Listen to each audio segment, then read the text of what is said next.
भारतीय सनातन परंपरा में प्रत्येक पर्व केवल एक तिथि ही नहीं, बल्कि जीवन को सही दिशा देने वाला आध्यात्मिक संदेश होता है। ऐसी ही पुण्य और तप से परिपूर्ण तिथि है मौनी अमावस्या। यह दिन हमें मौन, संयम, श्रद्धा और आत्मचिंतन का महत्व सिखाता है। शास्त्रों में कहा गया है कि जब वाणी मौन होती है, तब अंतर मन जागृत होता है और आत्मा परमात्मा से जुड़ती है। माघ मास की अमावस्या को मनाई जाने वाली मौनी अमावस्या पर ऋषियों मुनियों ने कठोर तप किया, देवताओं ने पुण्य अर्जित किया और मानव को मोक्ष का मार्ग प्राप्त हुआ। इस दिन पवित्र नदियों में स्नान, दान और पुण्य और भगवान विष्णु एवं शिव की आराधना का विशेष महत्व बताया गया है। कहा जाता है कि इस दिन की गई साधना जन्म जन्मांतरों के पापों का नाश करती है। आज हम आप सभी को मौनी अमावस्या से जुड़ी उस पावन व पौराणिक कथा का श्रवण कराने जा रहे हैं, जो हमें मौन की शक्ति, श्रद्धा की महिमा और धर्म के मार्ग पर चलने की प्रेरणा देती है।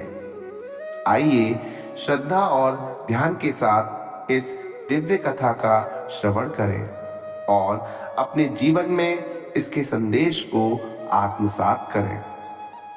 पौराणिक कथाओं के अनुसार कांचीपुरी में एक ब्राह्मण अपनी पत्नी धनवती, 7 बेटों और बेटी गुणवती के साथ रहा करता था। उस ब्राह्मण का नाम देवस्वामी था। देवस्वामी के 7 बेटों का विवाह हो गया था, लेकिन बेटी गुणवती अभी भी कुंवारी थी। इसीलिए देवस्वामी ने अपने बड़े बेटे को गुणवती के लिए सुयोग्य वर ढूंढने का कार्य सौंपा। इस बीच एक दिन एक पंडित ने गुणवती की कुंडली देखी और बताया कि गुणवती के कुंडली में मौजूद दोष के कारण गुणवती विवाह के तुरंत बाद विधवा हो जाएगी। ऐसा सुनकर देवस्वामी के पैरों तले जमीन खिसक गई। घबराते हुए उसने पंडित जी से इस घोर संकट से बचने का उपाय पूछा।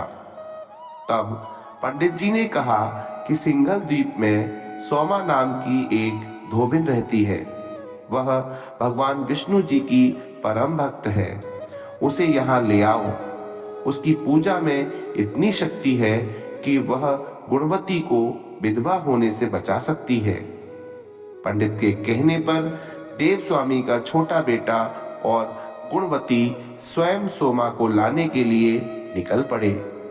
रास्ते में सागर पार करने के बाद थके हारे दोनों भाई बहन एक पेड़ के नीचे आराम करने लगे। उस पेड़ पर एक गिद्ध का घोंसला भी था। उस घोंसले में गिद्ध के बच्चे थे, जो गुणवती और उसके भाई की बातों को सुन रहे थे। जब गिद्ध ने अपने बच्चों को खाना खिलाने की कोशिश की, तो वह बच्चे खाना खाने से मना करते हुए बोले कि पहले इन इंसानों की मदद कीजिए, तभी हम खाना खाएंगे। अपने बच्चों की जिद मानकर उस गिद्ध ने गुणवती और उसके भाई को सिंघल द्वीप तक पहुंचा दिया, जहां धोबिन सोमा का घर था। अब दोनों भाई बहन सोमा को खुश करने के लिए तरकीबें सोचते रहे। हर सुबह दोनों भाई बहन सोमा को प्रसन्न करने के लिए उसका घर साफ करके घर की लीपा पोती करने लगे। जब सोमा ने अपनी बहुओं से इस बारे में पूछा, तो उसकी बहुओं ने उससे झूठ बोला कि घर की साफ सफाई बहुएं स्वयं ही करती हैं। किंतु सोमा भी अत्यंत चतुर थी। उसने अगली सुबह जल्दी उठकर गुणवती और उसके भाई को साफ सफाई करते हुए देख लिया। वह दोनों के काम से बहुत ही खुशी हुई और सारी बात जानकर दोनों के साथ उसके गांव चलने के लिए तैयार हो गई। चलते समय सोमा ने अपनी बहुओं से कहा कि मेरी अनुपस्थिति में यदि किसी का देहांत हो जाए तो उसका दाह संस्कार मत करना, बल्कि मेरे वापस आने की प्रतीक्षा करना। और फिर सोमा बहन और भाई के साथ कांचीपुरी नगरी में पहुंच गई। दूसरे दिन गुणवती के विवाह का कार्यक्रम तय हो गया। कुंडली दोष के अनुसार सप्तपदी होते ही गुणवती के पति का देहांत हो गया। सोमा ने तुरंत अपने संचित पुण्यों का फल गुणवती को प्रदान कर दिया, जिसके फलस्वरूप तुरंत ही उसका पति जीवित हो उठा।